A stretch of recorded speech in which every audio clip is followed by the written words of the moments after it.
great to see you all. Thanks for coming, and just look at me wonderful photographs. Did you know I was born at home in Arnside? 1948, 70 years ago today. Oh, how time flies. No fancy hospital maternity wards. Dad had to call the midwife.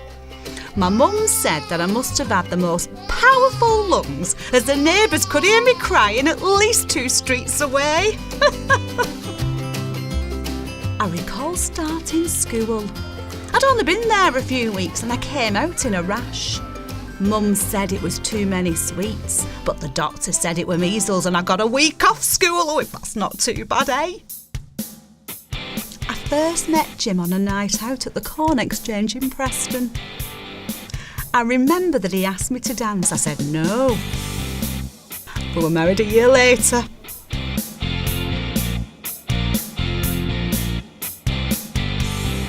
Our Gary was born in Shower Green Hospital and Alice a year later. Soon after, a district nurse came out to visit.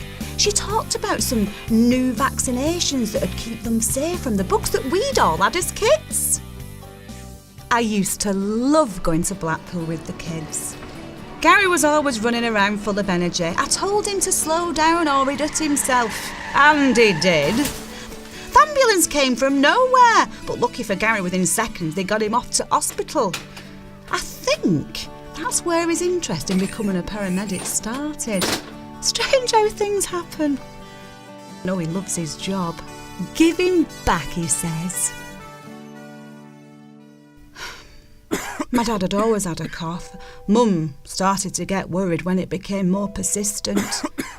He'd always been a smoker, you know. Dad's generation, they didn't realise about the dangers at work or from smoking and drinking. They didn't stop and think of the benefits of a healthy lifestyle and diet as we do today. One day, our Gary phoned me at work. One at neighbours had called for ambulance. They realised that Jim had suffered a stroke at home. Thank goodness for that NHS TV advert. The paramedics and the hospital staff were then able to deal with him quickly. And now, thankfully, he's on road to recovery. There have been lots of changes in the home since I was growing up. It's so simple nowadays to go online and book an appointment with the doctor or order prescriptions and have them delivered the next day. So, let's raise a cheer and here's to another 70 years.